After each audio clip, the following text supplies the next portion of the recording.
Hello and thanks for joining me on this episode. A kitchen makeover. Is it easy? Can you do it yourself?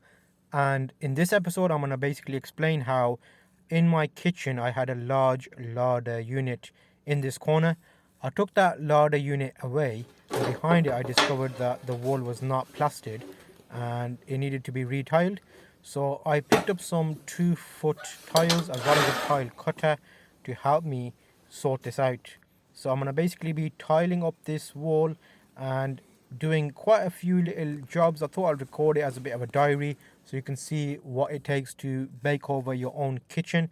So the tiles, the full pieces I put closest to the door, the frame, because I thought if there's any pieces I want them towards the wall, it'd look a little bit nicer. I had to cut around the sockets and I used an angle grinder for that. Got a little bit messy, but I am replacing the units as well. So because the larder unit was a 600 millimeter unit, I am going to be replacing that with another unit which is going to be 500, which then gives me an extra 10 mil. Remember, I've got an old cooker which needs replacing, so I'm going to be getting a in-unit cooker, like a hob and stove inlaid in the worktop. So I'm going to be getting a new worktop as well. I'm going to be covering each step of that in this process just to give it like a bit of a revamp.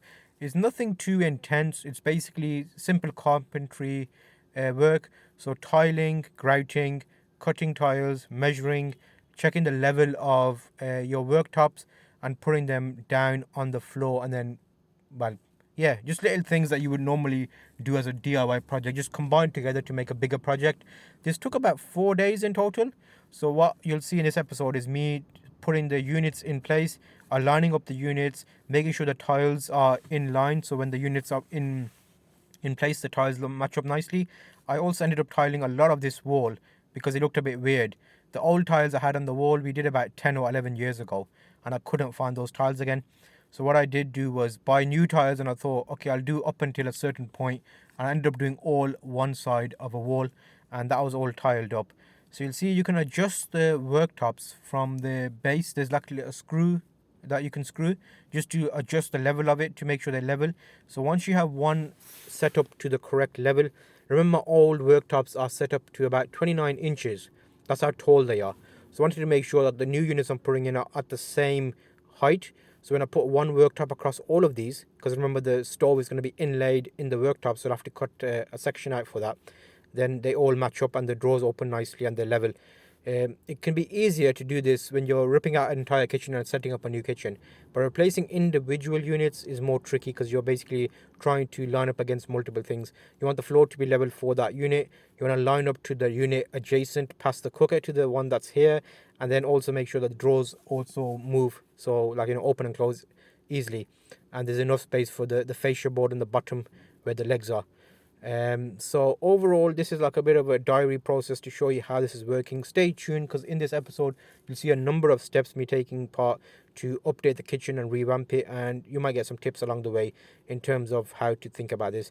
So you'll see I spent a little bit of time making sure everything was leveled, and then I screwed and made sure the door closes because this is a narrow gallery style kitchen.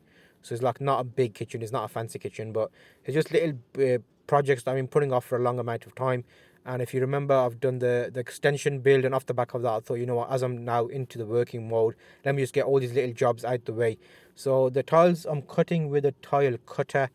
Now, there's different types of tile cutters you can get. You can get like a wet tile cutter, which is like a grinding saw basically, or you can get this one that I've got, like a snap cut basically.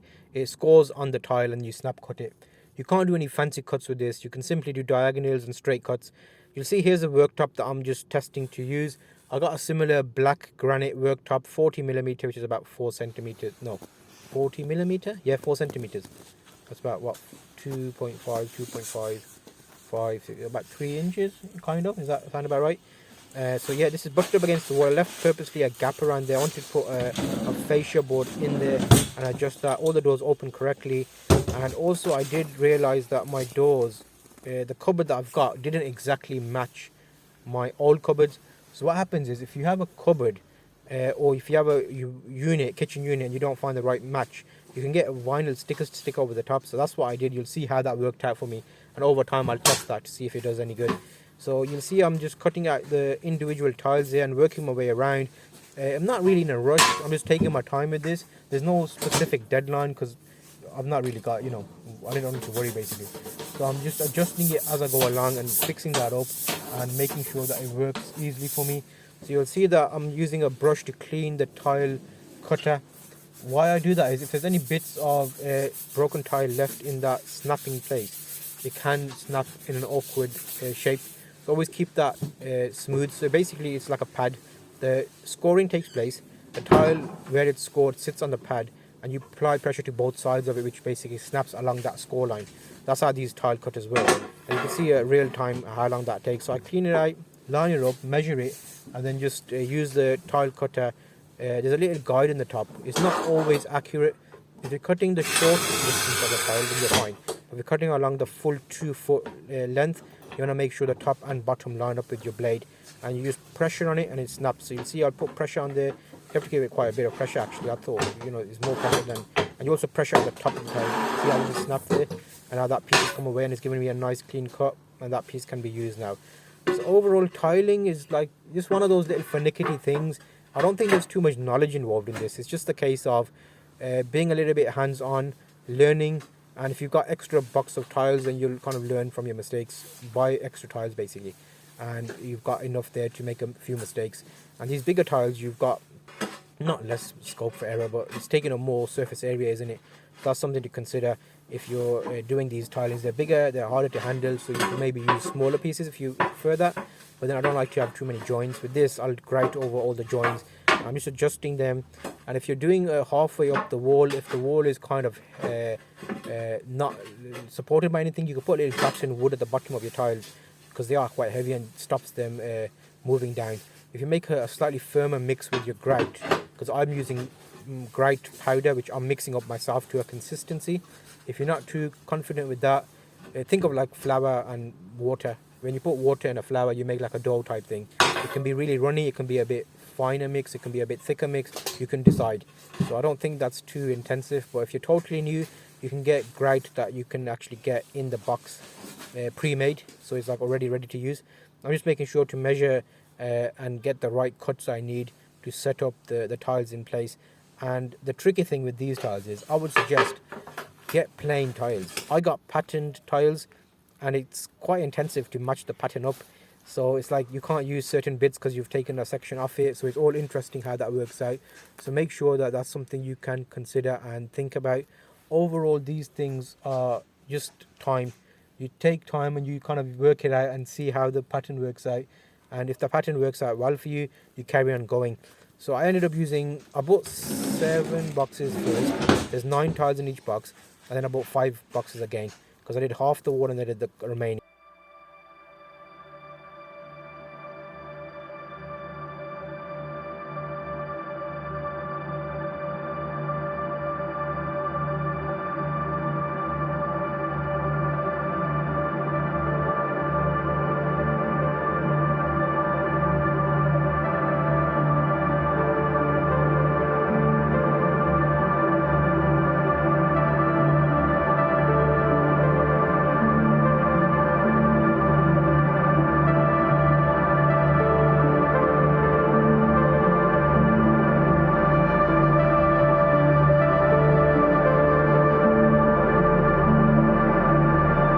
Handles. And you remember I said about the worktops, the color, that's actually the color. I couldn't get a deep walnut color for mine, and I ended up getting an oak effect. That's the back side of it. Then I got the vinyl sticker, and I actually stuck vinyl on the front of it, used a standing blade and cut up right to the feather edge, so then that they're not overhanging. Is a nice fit on there. That worked out well because it actually allowed me to use any type of work unit and just match up my existing work units. It's not an exact match, but it ended up working quite well. So at least I've got some units. So what I'm going to do is round off this episode. This is like a quick update on the tiling section and the main section. In the next episode, I'll be looking at the hob, the cooker hood, and how I set that up. So on screen, you see the next video in this section. I'll see you on the next video.